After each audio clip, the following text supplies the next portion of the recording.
Hello दोस्तों, welcome back to Hindi वार्ता साहित्य चैनल में आपका स्वागत है। तो आज हम करने वाले हैं कानों में कंगना कहानी। चलिए फिर जल्दी से वीडियो को शुरू करते हैं। कानों में कंगना, ठीक है। राधिका रमन प्रसाद के द्वारा ये कहानी लिखी गई है। राधिका रमन प्रसाद का जन्म 1890 ईस्वी में हुआ है, ठीक है। पृष्ठभूमि की बात करते हैं कि देखते हैं ये कहानी इंदु पत्रिका में 1913 ईस्वी में प्रकाशित हुई है। कहानी का जो नायक है वो नरेंद्र है, अपनी आप बीती लिख रहा है और आत्मकथानक ये कहानी है। प्रतिपाद्य की बात करें तो केंद्रीय पात्र और कथावाचक नरेंद्र का किरण से प्रेम विवाह, फिर किन्नरी के सौंदर्य से वशीभूत हो प्रेम विमुख हो जाने और अंत में किरण के प्रण त्याग के समय वास्तविकता के एहसास हो जाने की यह कहानी है। पत्नी से अलग दुनिया के प्रेम में फरेब, छल और विश्वासघात होता है। लेखक का उद्देश्य प्रेम, सत्य, ईमानदारी और नैतिक मूल्यों का बोध कराकर आदर्शवाद की स्थापना करना है। मुख्य पात्र की बात करते हैं तो यहाँ पे मुख्य पात्र में जो है वो आपकी सबसे पहले किरण आती हैं, जो कि कहानी की नायिका हैं। नायक नरेंद्र की पत्नी है और उसके गुरु योगेश्वर की पुत्री हैं। किरण कैसी है तो आदर्शवादी नारी है। नायिका की बात करें तो यहाँ पर जो नायिका है किरण, किरण की सुंदरता की तुलना लेखक प्रकृति से करता है। आकाश में तारों को देखा या उन जगमग आंखों को देखा, बोला बात एक ही है। नरेंद्र की बात करें तो किरण का पति जो पहले उसके पिता का ही शिष्य रहता है, किरण से खूब प्रेम करता है, बाद में किन्नरी के जाल में फंसकर सब गंवा देता है।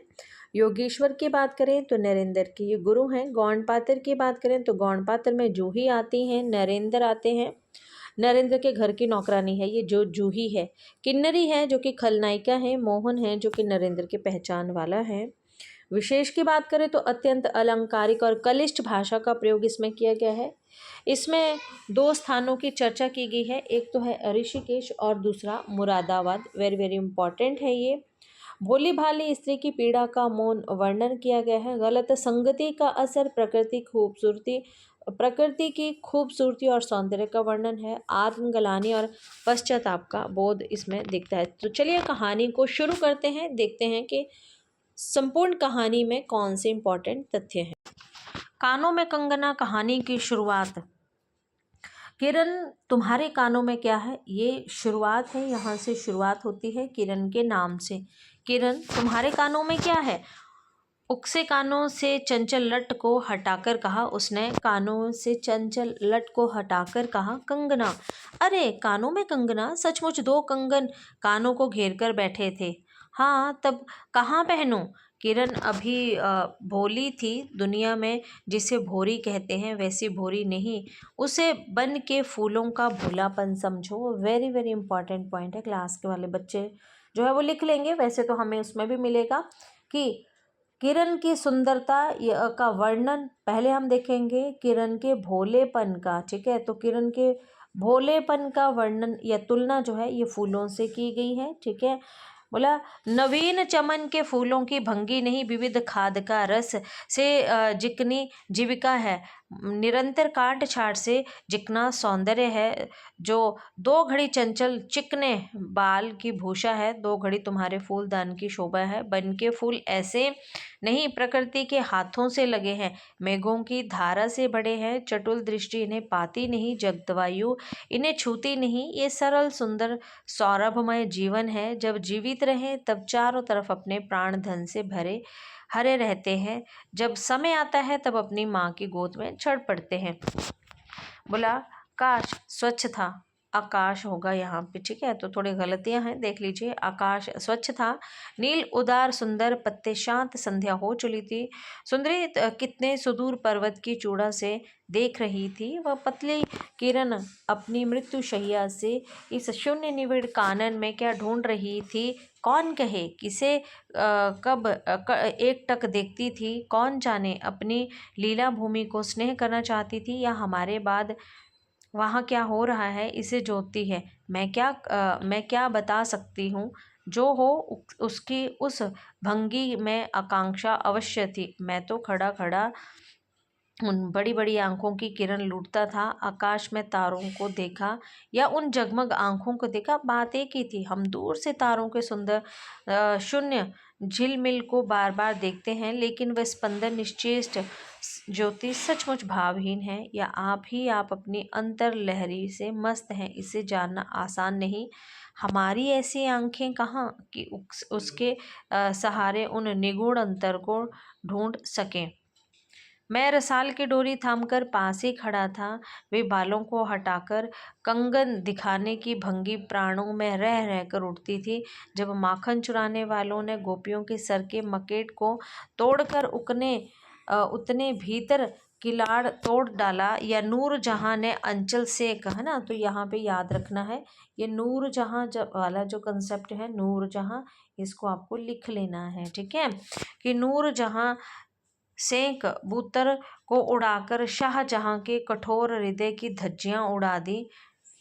फिर नदी के किनारे बसंत वल्लभ रसाल पल्लवों की छाया में बैठी किसी अपरूप बालिका हो गई, बाकिलानी, ठीक है, बालिका की तरह ये सरल संदिग्ध भंगिमा कर मानव अंतर पर क्यों ना दौड़े। किरण इन आंखों के सामने प्रतिदिन आती और जाती थी। कभी आम के किटोरों से, कौन से इसका जिक्र किया गया है, आम का, ठीक है, लिख लेना है आपने। कभी आम के किटोरों से आंचल भर लाती, कभी मौलसिरी के फूलों की माला बना लेती, लेकिन कभी भी ऐसी बाल सुलभ लीला आंखों के कहोर हृदय तक नहीं उतरी। आज क्या था, कौन शुभ या अशुभ क्षण था कि अचानक वे बनैली लता मंदार माला से भी कहीं मनोरम दिख पड़ी। कौन जानता था कि चाल से कुचाल जाने में, हाथों से एक गन भूनकर कानों में पहनने में इतनी माधुरी है, ठीक है, हाथों से एक गन भूलकर कानों में पहनने में इतनी माधुरी है, दो कंटे के कंगने में इतनी शक्ति है। गोपियों को कभी स्वप्न में भी नहीं झलकता था कि बांस की बांसुरी में घूंघट खोलकर नचा देने वाली शक्ति भरी है। मैंने चटपट उसके कानों से कंगना उतार लिया, फिर धीरे धीरे उसकी अंगुलियों पर चढ़ाने लगा। ना जाने उस घड़ी कैसी खलबली थी कि मुंह से अचानक निकल आया, किरण, आज की ये घटना मुझे मरते दम तक ना भूलेगी। ये भीतर तक बैठ गई है। उकसी बड़ी बड़ी आंखें और भी बड़ी हो गई। मुझे चोट सी लगी। मैं तत्क्षण योगेश्वर की कुटी की तरफ चल दिया। प्राण भी उसी समय नहीं चल दिए। यही विस्मय था। बोला एक दिन, थोड़ी मिस्टेक ज़्यादा है ना, बोला एक दिन था कि इसी दुनिया में दुनिया से दूर रहकर लोग दूसरी दुनिया का सुख उठाते थे। हरिचंदन के पल्लवों की छाया भुकलों पर कहाँ मिले, लेकिन किसी समय हमारे यहाँ भी ऐसे वन थे जिनके वृक्षों के साय में घड़ी निहारने के लिए स्वर्ग से देवता भी आ जाते थे। जिस पंचवटी का अनंत यौवन देखकर राम की आंखें भी खुल उठी थी, वहाँ के निवासियों नेक भी अमृतर के फूलों की माला नहीं चाही, मंदाकिनी के छींटों की शीतलता नहीं ढूंढी। नंदनो उपवन का सानी कहीं बन भी था। कल्प वृक्ष की छाया में शांति अवश्य है, लेकिन कदम की छहियाक हामिल कश्ती हमारी तुम्हारी आंखों नेक भी नंदोत्सव की लीला नहीं देख लेती। लेकिन इसी भूतल पर एक दिन ऐसा उत्सव हो चुका जिसको देखकर प्रकृति तथा रजनी 6 महीने तक ठगी रह गई। शत देवताओं ने पारिजात के फूलों की वर्षा से नंदन कानन को उजाड़ डाला। तो पारिजात के फूलों का वर्णन है, ठीक है। समय ने सब कुछ पलट दिया। अब ऐसे वन नहीं जहाँ कृष्ण गोकुलों से उतरकर 2 घड़ी वंशी कीटे थे, ऐसी कुटीर नहीं जिनके दर्शन से रामचंद्र का भी अंतर प्रसन्न हो, या ऐसे मुनीश नहीं जो धर्म धुरंधर धर्मराज को भी धर्म की शिक्षा दे। यदि 1-2 भूले भटके हों तो भी अभी तक उन पर दुनिया का पर्दा नहीं उठा। बोला जगन माया की माया नहीं लगी, लेकिन बेक व वक्त बचे रहेंगे। कल अपने यहाँ अलौकिक बातें कब तक होने देगा। भवसागर की जल तरंगों पर थिर होना कब संभव है। बख्शीश के पास एक सुंदर वन है, सुंदर नहीं अपरूप सुंदर है। वे प्रमोद वन के विलास कुंजनों जैसा सुंदर नहीं, वरन चित्रकूटीय पंचवटी की महिमा से मंडित है। वहाँ चिकनी चांदनी में बैठकर कंकन घुंघरू की इच्छा नहीं होती है, वरंच प्राणों में एक ऐसी आवेश धारा होती है जो कभी अनंत साधना के कोल तक पहुंचाती है, कभी जीव जगत के एक एक तत्व से दौड़ मिलती है। गंगा की अनंत गरिमा बन की निवड़ योग निद्रा वहीं देख पड़ेगी। कौन कहे वहां जाकर ये चंचल चित्त क्या चाहता है, गंभीर अलौकिक आनंदीय शांत सुंदर मरण। इसी वन में एक कुटिया बनाकर योगीश्वर रहते थे। ठीक है, तो अब आया योगीश्वर का जिक्र जो कि हमारे लिए इम्पोर्टेंट है। ठीक है, ऊपर वाली पंक्तियों को याद रखना है थोड़ा सा। ठीक है, तो बोला इसी वन में कुटिया बनाकर योगीश्वर रहते थे। योगीश्वर ही थे, यद्यपि वह भूतल पर ही रहते थे, तथापि उन्हें इस लोक का जीव कहना यथार्थ नहीं था। उनकी चित्तवृत्ति सरस्वती के श्री चरणों में थी या ब्रह्म कमलों की अनंत शांति में लिपटी थी, और वे बालिका स्वर्ग से एक रश्मि उतारकर उस घने जंगल में उजेला करती फिरती थी। वे लौकिक मायावद जीवन नहीं था, इसे बंधन रहित बाधा हीन नाचती किरणों की लेखा कहिए, मानो निर्मुक्त चंचल मलय वायु फूल फूल पर डाली डाली पर डोलती फिरती, या कोई, ये आपकी जो है ना पंक्ति इंपॉर्टेंट है, इसको थोड़ा सा ध्यान से आपने देख लेना है। ठीक है, डाली डाली पर डोलती फिरती हो, या कोई मूर्तिमान अमर संगीत बैकरो कटो हवा पर या जल की तरंग भंग पर नाच रही हो। मैं ही वहाँ इस लोगों का प्रतिनिधि था, मैं ही उन्हें उनकी अलौकिक शक्ति से इस जटिल मर्त्यराज में खींच लाता था। कुछ साल से मैं योगेश्वर के यहाँ आता जाता था। पिता की आज्ञा थी कि उनके यहाँ जाकर उनके धर्म ग्रंथ पढ़ डालो। योगेश्वर और बाबा लड़कपन के साथी थे। ठीक है, तो ये कौन, योगेश्वर और बाबा कौन, नरेंद्र के पिता जो हैं। ठीक है, बोले इसलिए उनकी मुझ पर इतनी दया थी कि किरण उनकी लड़की थी। उस कुटीर में एक वही दीपक थी जिस दिन की घटना मैं लिख आया हूँ। उसी दिन सवेरे मेरे अध्ययन की पूर्णा होती थी और बाबा के कहने पर एक जोड़ा पीताम्बर, अब ये इम्पोर्टेंट है। ठीक है, ये आ चुका है आपके एग्जाम में, ये वाली पंक्तियाँ जो हैं। बोला बाबा के कहने पर एक जोड़ा पीताम्बर, 5 स्वर्ण मुद्राएं तथा किरण के लिए 2 कंगन आचार्य के निकट ले गया था। योगेश्वर ने सब लौटा दिया, केवल कंगन को किरण उठा ले गई। ठीक है, ये नायक जो नरेंद्र है, नरेंद्र कह रहे हैं जब मैं इनसे शिक्षा ले रहा था योगेश्वर से, ठीक है, तो मेरे पिता ने बोला था कि ये जो सामान है, ये सब कुछ जो है वो किसे, किरण को देना। ठीक है, तो वो ये सब चीज़ें लेके आए थे, पर किरण ने सिर्फ वहाँ से 2 कंगन ही उठाए। ठीक है, चलिए आगे चलते हैं। अरे वह क्या समझकर चुप रह गए सब। भला समय का अद्भुत चक्कर है, जिस दिन मैंने धर्म ग्रंथों से मुंह मोड़ा, उसी दिन कामदेव ने वहां जाकर उनकी किताब का पहला सफ़ा उल्टा दिया। दूसरे दिन मैं योगेश्वर से मिलने गया, वे किरण को पास बिठाकर ना जाने क्या पढ़ा रहे थे। उनकी आंखें गंभीर थी। मुझको देखते ही वे उठ पड़े और मेरे कंधों पर हाथ रखकर गदगद स्वर से बोले, नरेंद्र। ये याद रखना है, योगेश्वर का कथन है ये इम्पोर्टेंट कथन है। ठीक है, ये मैंने इम्पोर्टेंट लिख दिया, ध्यान से देखना है इसको। ठीक है ना। तो क्या बोले कि नरेंद्र अब मैं चला, किरण तुम्हारे हवाले है। ये कहकर किसी की सुकोमल उंगली मेरे हाथों में रख दी। लोचनों पे कोनों पर 2 बूंदे किनक कर झांक पड़ी। मैं सहम उठा, क्या उन पर सब बातें विदित थी? क्या उनकी तीव्र दृष्टि मेरी अंतर लहरी तक डूब चुकी थी? बस वह ठहरे नहीं, चल दिए। मैं कामता रह गया, किरण देखती रह गई। सन्नाटा छा गया, वन वायु भी चुप हो गई, हम दोनों भी चुप चल पड़े। किरण मेरे कंधे पर थी। हठात अंतर से अकड़ कर कहा, हाय नरेंद्र, ये क्या है? तुम इस वन फूल को किस चमन में ले चले हो? इस बंधनहीन स्वर्गीय जीवन को किस कालोज्ज्वल में बांधने चले हो?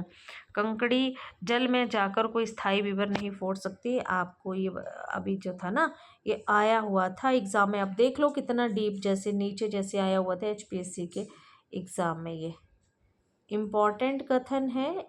ठीक है, तो बोला कंकड़ी जल में जाकर कोई स्थायी विवर नहीं फोड़ सकती। क्षण भर जल का समतल भले ही उलट पुलट हो, लेकिन इधर उधर से जल तरंग दौड़कर उस छिद्र का नाम निशान भी नहीं रहने देती है। जगत की भी यही चाल है। यदि स्वर्ग से देवेंद्र भी आकर इस कलोचला में खड़े हों, फिर संसार देखते ही देखते उन्हें अपना बना लेगा।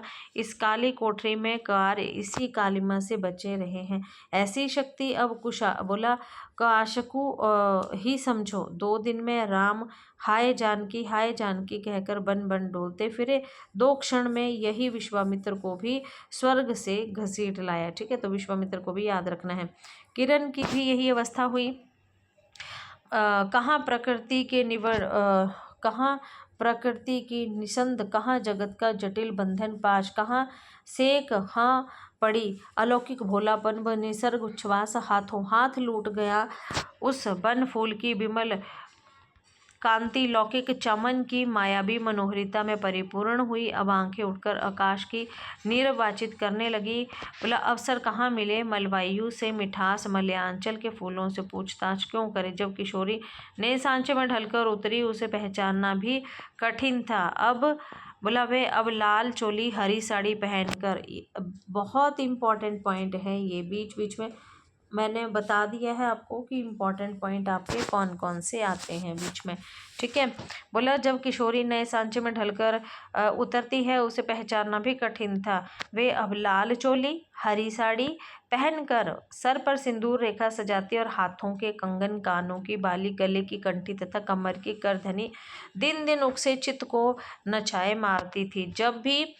जब कभी सज धज कर चांदनी में कोठे पर उठती, तो बसंत वायु उसके आंचल से मोतियों की लपट कलार मेरे बरामदे तक भर देता था। फिर किसी मतवाली माधुरी या तीव्र मदिरा के नशे में मेरा मस्तिष्क घूम जाता और मैं चटपट अपना प्रेम चित्कार फूलदार रंगीन चिट्ठी में भरकर जूही के हाथ ऊपर भिजवा देता था। जूही कौन थी? इनके घर की नौकरानी थी। ठीक है, बाजार से दौड़कर कंकटी गहने या विलायती चूड़ी खरीद लाता, है ना। ये आपका इम्पॉर्टेंट पॉइंट है। ठीक है, क्या है? इम्पॉर्टेंट पॉइंट है ना।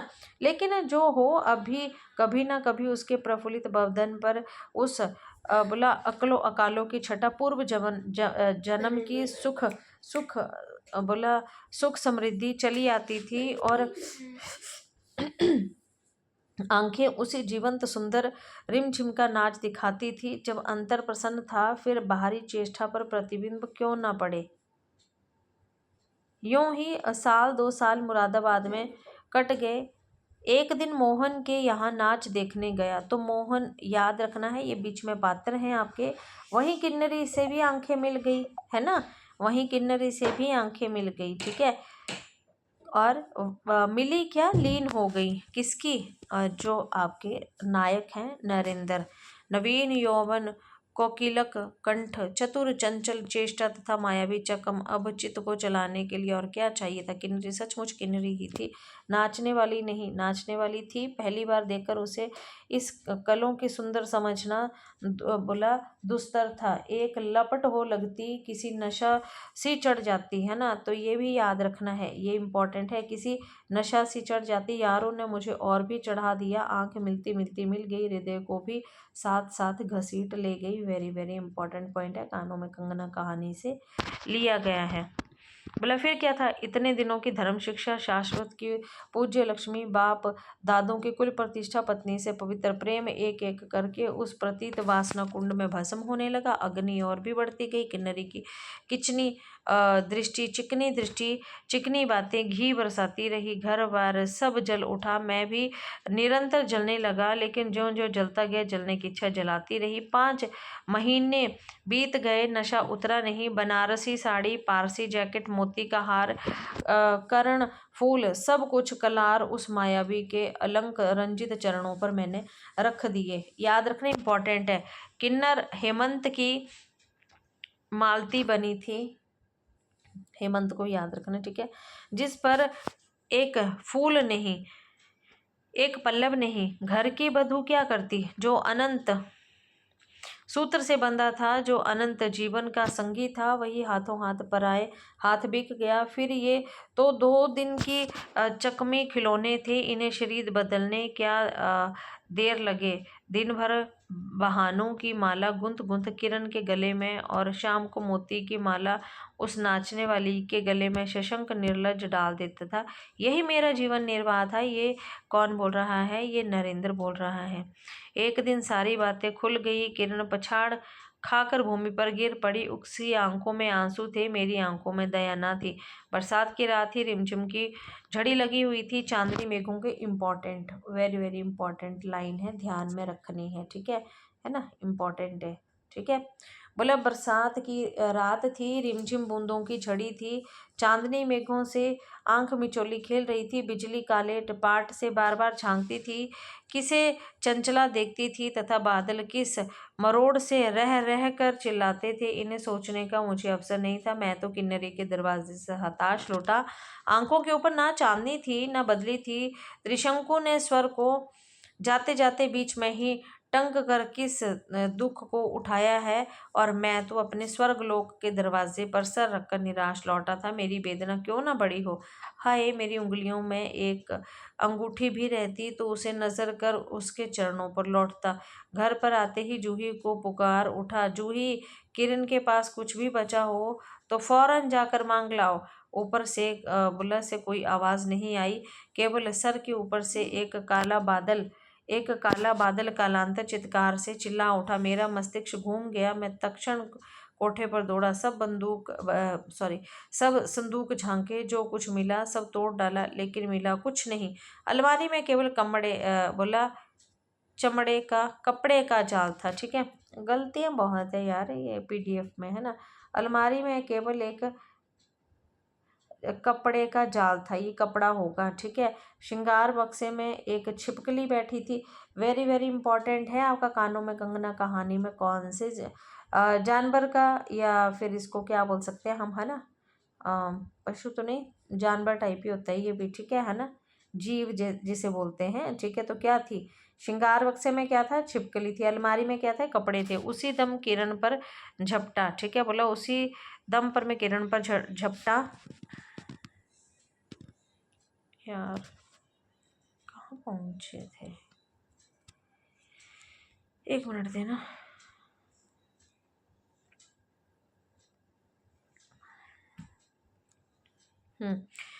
अच्छा चलो आ जाओ। किरण पर झपटा। चलो।